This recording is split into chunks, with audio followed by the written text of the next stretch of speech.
Здравейте! Намерям се в Аязмото, Ситово, горе-долу на 1500 метра. Над Ситово е страхотна природа.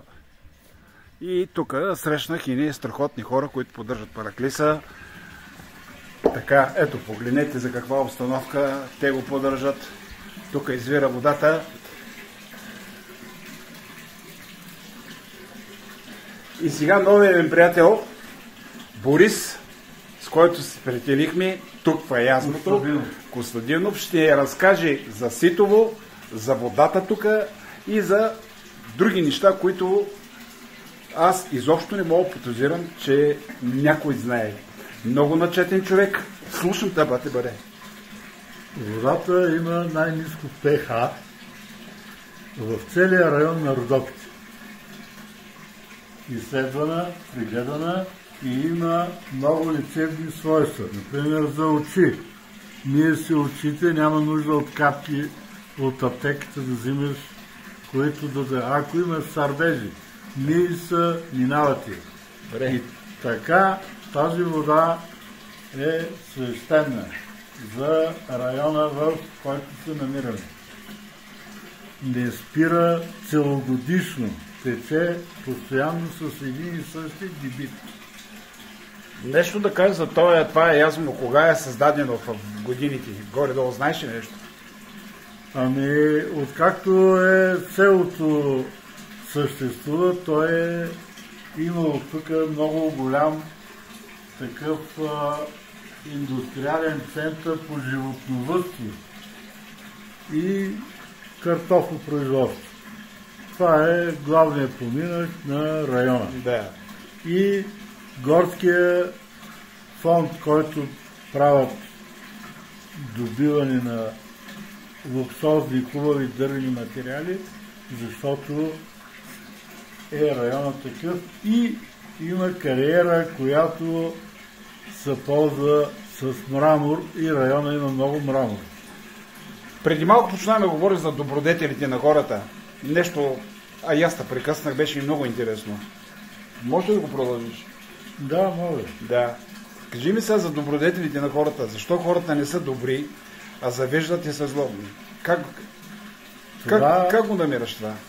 Това се създава още при раждането на индивида, който ще обитава земята. Той е с определена мисия и то не е случайно.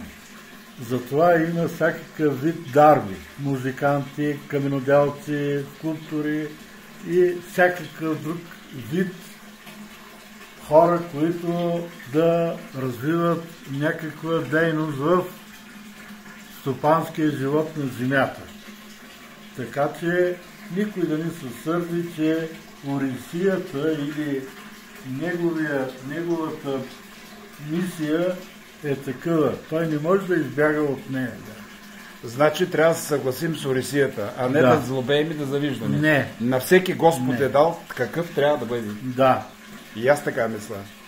Затова никога не трябва да се сърдим на уния, които злостърнчат, правят. Те се раждат такива и затова е така устроен живота на земята.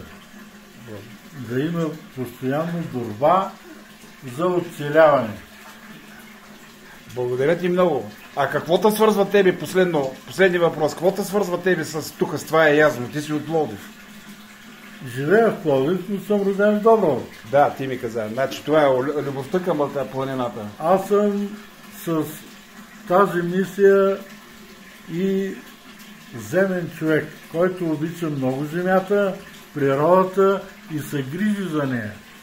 И се възхищава на всички земни блага, които ни заобикалят. Никога не съм злорадствал и никога няма да злорадствам. Винаги, ако мога, помагам, ако не мога, казвам, че не мога. Но такъв съм и такъв ще си остана. Много ти благодаря за интервюто, жив и здрав бъди. Да заново се срещнем и друг път в някой друг район, що му викаляш. В живота няма нищо случайно. Винаги Създателя събира еднакво такива души, за да могат да споделят успеха и мъката си, ако имат такава. Много ти благодаря.